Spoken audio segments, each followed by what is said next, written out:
আজি চুলিও কাটিলোঁ আৰু এইফালে পূজাৰ কাৰণে নতুন জোতাও ল'লোঁ একযোৰা। তো হে গাইজ, কি খবৰ আপোনালোকৰ? আশা কৰোঁ সকলোৱে ভালে আছে। তো গাইজ ময়ো ভালে আছোঁ। যিগতিকে দুৰ্গা পূজা আহিয়ে পালে আৰু সেইটোৰ কাৰণে আজি ভাবিলোঁ চুলিকেইডাল কাটিয়ে লওঁ। এনেকুৱাকৈ যাব ওলালোঁ আৰু এইখন চাইকেলখন এনেকুৱাকৈ আহি পাই গ'লোঁ দোকান। এইফালে চুলি কাটি আছে, তাৰপিছত মোৰো বাৰী আহিল। এনেকুৱাকৈ ময়ো কাটি ল'লোঁ। চাওকচোন গাইজ কেনেকৈ হৈছে কমেণ্ট কৰি জনাব দেই। তাৰপিছত পইচাটো দি কিনে আহিলোঁ জোতা ল'বৰ কাৰণে একযোৰা। দুৰ্গা পূজা আহিয়ে পাল যে তাৰ কাৰণে এইফালে জোতাযোৰ চাওক এইযোৰ গাইজ। তাৰপিছত আহিলোঁ মই ঘৰৰ ফালে গাইজ। এনেকুৱাকৈ ঘৰ যাই আছোঁ এতিয়া আহিলোঁ ঘৰ। এতিয়া আৰু গা পা ধুই লওঁ নে কি কয়, এইফালে গা ধোৱা হৈ গ'ল। এতিয়া আৰু খাওঁ ভাত, এয়া ভাত। আৰু এতিয়া ভাত খাই দিয়ে অলপ ৰেষ্ট লওঁ। তাৰপিছত আৰু কাম কৰিব যাব লাগিব কুঁহিয়াৰ বাৰীত। তো গাইজ এতিয়া ওলালোঁ আৰু কুঁহিয়াৰ বাৰীত কাম কৰিব যাব। মাহঁতে গৈছে কুঁহিয়াৰ পাত কেলাবৰ কাৰণে। এতিয়া আৰু মই এনেকৈ যাই আছোঁ আৰু তালৈকে। এইফালে আহি পাই দেখা পালোঁ যে দেউতাই কুঁহিয়াৰ বান্ধি আছে বেচিবৰ কাৰণে। তাৰপিছত আৰু মই আহি গ'লোঁ কুঁহিয়াৰ বাৰীত কুঁহিয়াৰ পাত কেলাবৰ কাৰণে।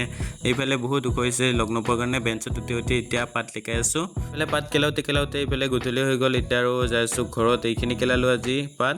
তাৰপিছত কুঁহিয়াৰ এডাল কাটি লৈ কিনে ঘৰত লৈ আহিলোঁ, ঘৰত খাম বুলি কিনে। তো গাইজ আজিৰ ভিডিঅ'টো এইখিনি আছিলে। তো আজিৰ কাৰণে বাই বাই।